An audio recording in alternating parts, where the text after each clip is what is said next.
है गाइस, आज हम इस वीडियो में देखेंगे कि व्यू डेटा कैसे हम यूज़ कर सकते हैं, क्रिएट कर सकते हैं। सो हम इस ट्यूटोरियल में देखते हैं ASP.NET कोर 7 के अंदर और 8 में या फिर 6 के अंदर। ये अलग अलग वर्जन से, बट हमारा जो फॉर्मेट होगा सेम होगा।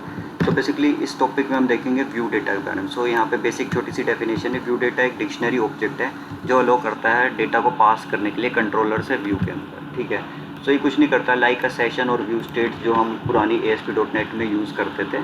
तो उसकी तरह ये डेटा पास करता है कहाँ से, हमारे कंट्रोलर से व्यू के अंदर, ठीक है। हमारी UI को पास करेगा डेटा ये हमारे कंट्रोलर से लेके, ठीक है। अब जो ये इसकी डेफिनेशन है, ये हमारी डेफिनेशन जो है डिफाइन होती है व्यू डेटा डिक्शनरी नेम की क्लास के अंदर बनी होती है, ठीक है। बेसिकली ये इनहेरिट करती है हमारी आई डिक्शनरी क्लास को। आई डिक्शनरी क्या होती है, एक कलेक्शन होती है की और वैल्यूज़ की, ठीक है। की में कोई भी स्ट्रिंग इंटीजर टाइप हम ले सकते हैं। यहाँ पे हमारी जो वैल्यू होती है एज अ ऑब्जेक्ट के अंदर जाती है। ऑब्जेक्ट में इसलिए लेते हैं क्योंकि हम कोई भी वैल्यू हम उसमें पास कर सकते हैं। सो ये आई डिक्शनरीज को हम आगे डिस्कस करेंगे क्या होती है, कैसे हम इसे क्रिएट कर सकते हैं। सो आज हम इसमें बनाएंगे व्यू डेटा के हमारे .NET कोर एप्लीकेशन के अंदर।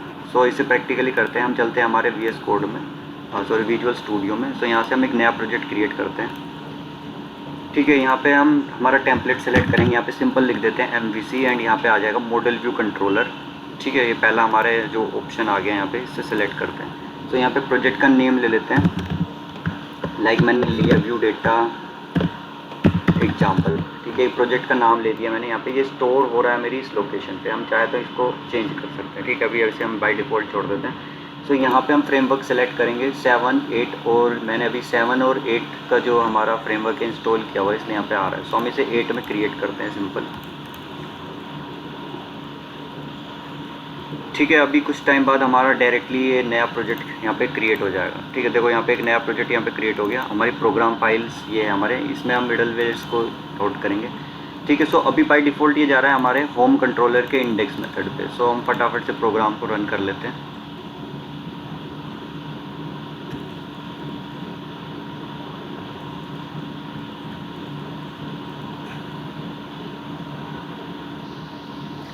ठीक है। सो देखो यहाँ पे हमारा ये वो प्रोग्राम रेडी हो चुका है, ठीक है। सो अब हम क्या करेंगे, यहाँ पे सिंपल हम जो हमारा व्यू है, ये अभी क्या चल रहा है, हमारा जो होम कंट्रोलर है इसका इंडेक्स मेथड हमारा कॉल हो रहा है, व्यू कॉल हो रहा है, ठीक है। सो अगर मैं यहाँ पे देखूँ, देखो यहाँ पे अगर मैं यहाँ डालता हूँ होम के अंदर इंडेक्स, ठीक है। सो सेम हमारा कॉल होगा क्योंकि ये मेथड है। अब क्या करेंगे हम, यहाँ पे जैसे ये लिखा हुआ है, अब हम यहाँ पे व्यू को ओपन कर लेते हैं, होम के अंदर इंडेक्स, ठीक है। सो ये बेसिक चीज़ें लिखी हुई हैं, अभी के लिए हम इसे हटा देते हैं, ठीक है। तो अब हम क्या करेंगे, हम एक सिंपल जो हमने यहाँ पे देखा था, हम एक व्यू डेटा क्रिएट करेंगे, ठीक है। कंट्रोलर से हम कंट्रोलर में इसको क्रिएट किया जाएगा और हम यूज़ करेंगे हमारे व्यू के अंदर, ठीक है। सो अब क्या करते हैं, हमारे जो हमारी प्रोग्राम फाइल थी, हम देख सकते हैं डिफ़ॉल्ट हमारा जो कंट्रोलर है होम कंट्रोलर चल रहा है। सो ये हमें मिलेगा कंट्रोलर फोल्डर के अंदर होम में, ठीक है।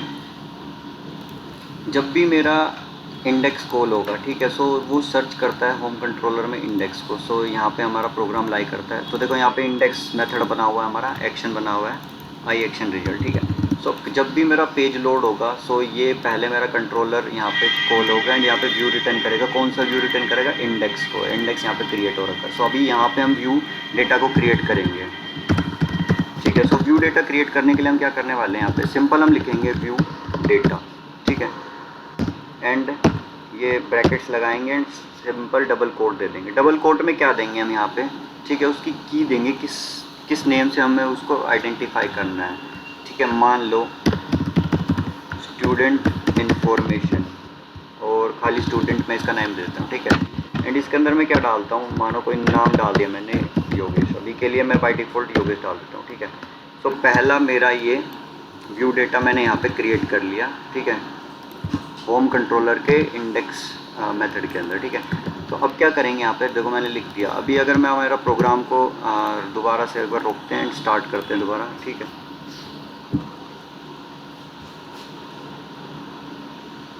देखो अभी मैं प्रोग्राम चलाता हूँ, अभी मेरा ब्लैंक आ रहा है, जो बाकी चीज़ें थी वो भी मैंने हटा दी थी, ठीक है। अब क्या करूँगा, ये जो मेरे को वैल्यू दिखानी है योगेश, मान लो ये है, तो इसको मैं क्या करूँगा, ये व्यू डेटा मेरा इंडेक्स में मेरे को दिखाना है। सो कैसे दिखा सकते हैं हम, ठीक है। मान लो मैंने एक HTML टैग ले लिया, ये हेलो टैग, ठीक है।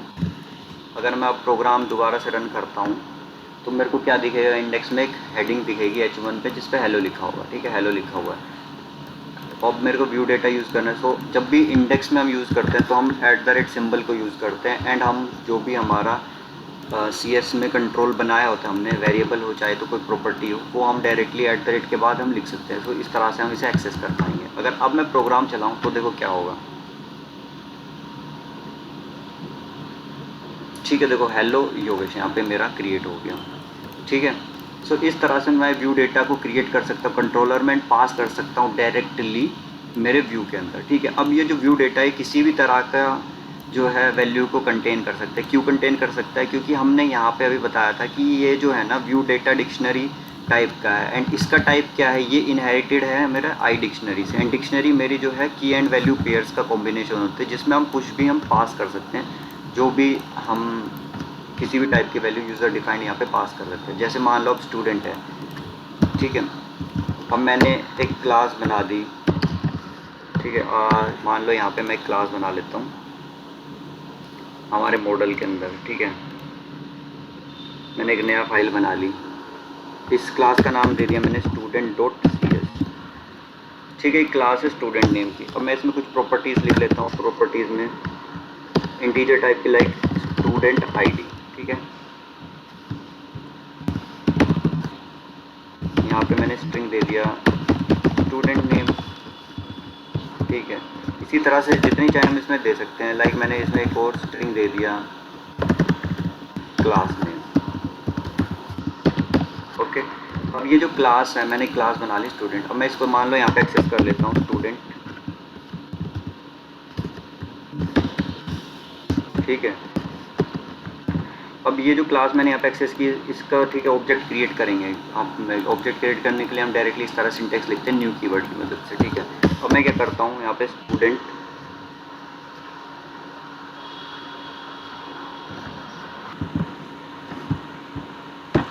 डॉट, अब देखो यहाँ पे हमारे जो भी क्लासेस थे उनके नेम्स आ रहे हैं, ठीक है। अब मैं अगर ऐसे करूँगा तो मेरा ये जो ऑब्जेक्ट है इसमें डायरेक्ट बन सकता है, और मैं ऐसे ना करके मैं क्या कर सकता हूँ, डायरेक्टली इसी के अंदर मैं पास कर सकता हूँ वैल्यूज़, ठीक है। अब देखो क्या करेगा ये, जो जितनी मेरी फील्ड थी, लाइक मैंने स्टूडेंट की ID दे दी 1, ठीक है। स्टूडेंट नेम मैंने दे दिया यहाँ पे योगेश, ठीक है। नाउ अब बच गया हमारे क्लास नेम, ठीक है। क्लास नेम दे दी मैंने, क्लास है मेरी MCA, ठीक है। तो अब मैंने एक क्लास बना दी, इसमें वैल्यूज़ को असाइन कर दिया। अब मैं डायरेक्टली क्या करता हूँ, इसको पास कर देता हूँ यहाँ पे, ठीक है, मेरे इस व्यू डेटा के अंदर पास किया। अब मैं इस प्रोग्राम को दोबारा से स्टार्ट करता हूँ,